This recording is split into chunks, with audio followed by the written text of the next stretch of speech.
The Buffalo Bills are back in the AFC Conference Championship game for the first time since 1993. Four-quarter dogfight, man. I like us. Play for each other. Love you guys. Win on three. 1, 2, 3. Win!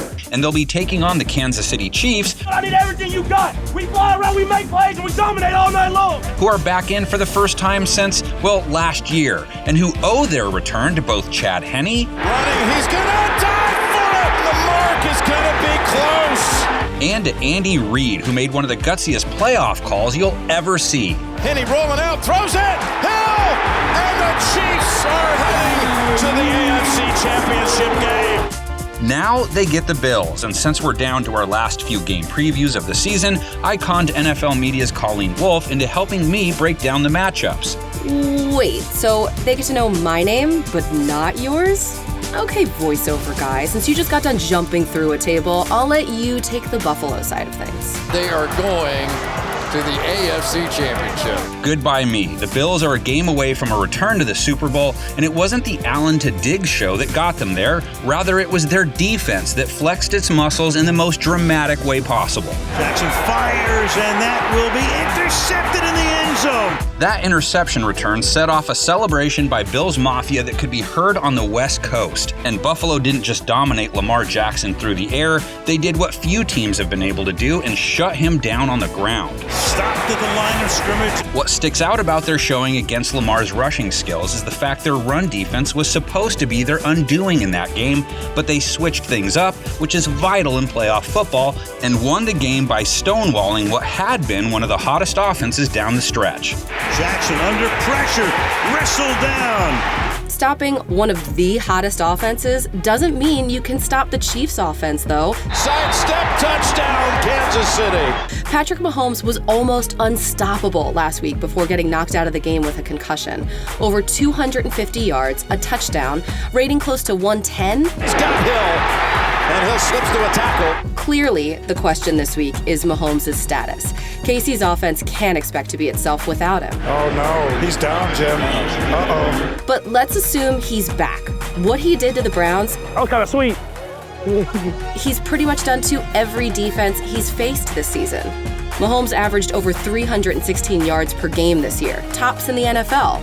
A little underhand flip. Kelsey, best tight end in football, and he showed it against the Browns. And it didn't matter who was throwing him the ball either. Leaps, and he flies in for the touchdown. No tight end has ever had a season like the one Kelsey did this year, putting up the most receiving yards for his position ever. Great job. Way to punch that thing in there. What? Then you've got to keep up with the cheetah.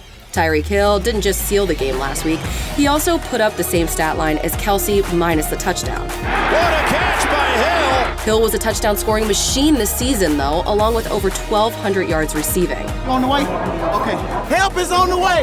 And their stable of speedy receivers is overflowing, which is why they led the league in 20-plus yard touchdowns and second in 20-plus yard passing touchdowns. Going end zone, caught!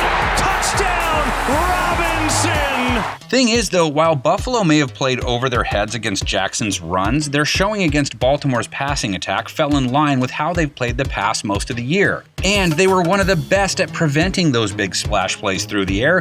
They tied for 6th fewest allowed. Pressure, passes incomplete. Overall, they held QBs to an 86.9 rating allowed, 5th lowest, just 6.9 yards per attempt allowed, 10th lowest, 23 TD passes allowed, tied for 9th fewest, and tied for 7th most interceptions. They could stick Tre'Davious White on Hill. Trey has held QBs to a 63.9 rating since week 12 when they targeted him. That one picked off by Tre'Davious White. And when it comes to linebackers and pass coverage, there weren't too many better than Matt Milano this year, so he can try and keep up with Kelsey. Short toss to Doyle. Now, in the end, the Bills are a team that gave up 4.6 a carry on the ground this year, so that wasn't a strength, and they've given up north of 4.5 yards a run in both their playoff games. Breaking away downfield and a stiff arm by Hines. I know Kansas City isn't a run-first team, but here's the thing. Darrell Williams had 78 yards last week on just 13 carries. Rips off a run of about 17. And they hit a 4.5 a pop this season as a team. That's plenty good enough to set their play-action game up. Touchdown! And yes, the Chiefs do use play-action a lot. Hill will take the short toss. Third most play-action pass attempts this year. Okay, that could be a problem for the Bills. They were middle of the pack in rating allowed on the old fake handoff play, giving up a rating over 100. It's snared by Pittman. But maybe they can get their pass rush cooking. 4 sacks last week against the Ravens. And Jackson taking down Jerry Hughes. And they had the 9th highest blitz rate this year, so they like to go after the QB. Nasty, baby. Let's get nasty. Let's get nasty. Yeah, but when they blitzed, they didn't hold quarterbacks to a super low rating. And they didn't really rack up a lot of sacks overall. On target to DeAndre Hopkins. Plus, Mahomes torches teams that send the house after him. No quarterback put up a better passer rating against 5+ rushers this season. Touchdown and a leap. That's why it's so tough to send extra pressure on him on 3rd down, too. And that's why they were so good at extending drives. And that, in turn, really helped them finish first in yards per game while putting up close to 30 per contest. I blacked out. Totally blacked out. Okay, we get it. KC scores plenty of points. But you know what? So do the Bills. Yes, Josh Allen had to work for that win last week. First down, caught. Allen faced a very tough Baltimore secondary, so he just took what they gave him. He didn't pile up a ton of yards. His yards per attempt was the 2nd lowest he's had all year. His rating in the mid-80s, but no mistakes. Enough for the first down to Diggs. Not making mistakes and forcing throws that aren't there played a big role in Allen's breakout season. He seemed to see the field differently this year. He seems to be understanding the game better and better season by season. The Bills are not letting up at all. They do not care. Allen's passing yards per game, completion rate, passer rating, TD pass total all went up each year he's been in the league, his interception rate dropping each season.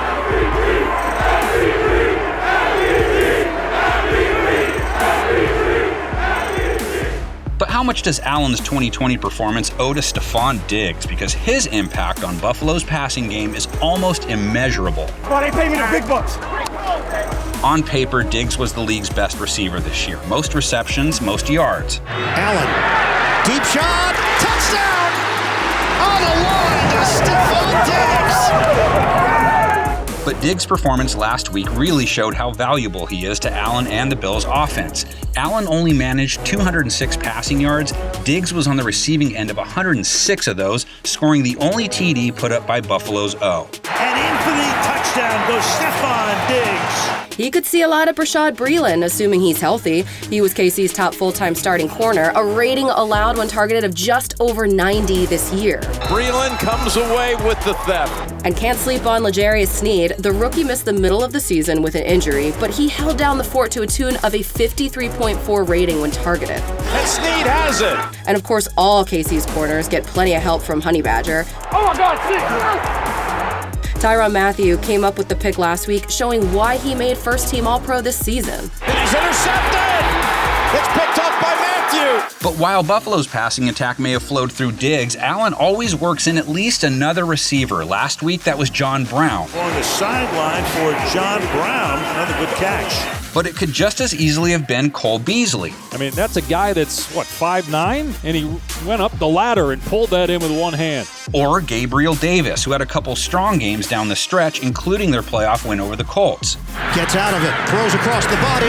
It's caught along the sideline. Buffalo's run game didn't do much of anything last week, only 16 rushes, and 7 of them were by Allen, and no one did much of anything with their carries. Singletary again for no gain. That really wasn't anything new. Buffalo's run game hasn't been super consistent this year. They keep it on the ground. Which makes it sort of astonishing that defenses ever bite on Buffalo's play-action attempts. But no matter, few QBs faked the handoff and then threw more than Allen did in 2020. Good play action, first down. Chiefs have it covered, 8th lowest rating allowed on play action this season. Chubb unable to grab hold of it. Okay, what about the deep ball? Because Allen loves to launch it, 4th most completions of 20-plus yards. What a connection!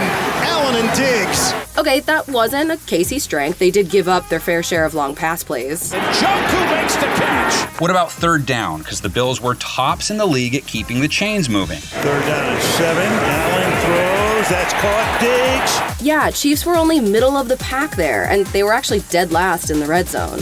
zone. Landry, it's a touchdown. The Bills weren't great inside the 20 though, so I guess that's a wash. Go Josh, go Josh, go Josh, go Josh! But when they are close to the end zone, they do have one of the best short yardage weapons in Allen, who had 8 rush TDs this year. We got up and extended right at the guy, right at his feet. He's a good kid, I'll talk to him. Well, absolutely. That doesn't make him a bad kid. He's a competitor, man. And can truck defenders with the best of them. Facts, as the kids like to say. Hey, I like the swagger though, damn it. That's a great drive, baby. Wow, way to date yourself there, VO guy. Did you watch the first conference championship game between these two in 1966 when the Chiefs made their first Super Bowl? No. But I bet you saw them meet in the 1993 conference championship game. The one where Thurman Thomas ran for over 180 yards and Buffalo picked off Joe Montana? Underneath, complete and intercepted. Maybe. But that's neither here nor there. These two also met this year, back in Week 6, which coincidentally is also the week Tampa Bay and Green Bay played. Mahomes had a big game in the KC win. Josh Allen did not. Floats in, and what a pick! But Week 6 is almost like last year to some folks. Are you one of them, or do you think that previous outcome matters? We have now reached the most important chapter of these previews, where we call on fans to write up their predictions and put them in the comments section. Welcome to the Team Kingdom. This big dog right here. They can't stop it. Hey, I'm for real. It was slipping his mind. I'm for real. And the fans get to see who our panel is picking. Colleen, you're on that panel. Who do you got? Who do I got? Just take a look at the graphic.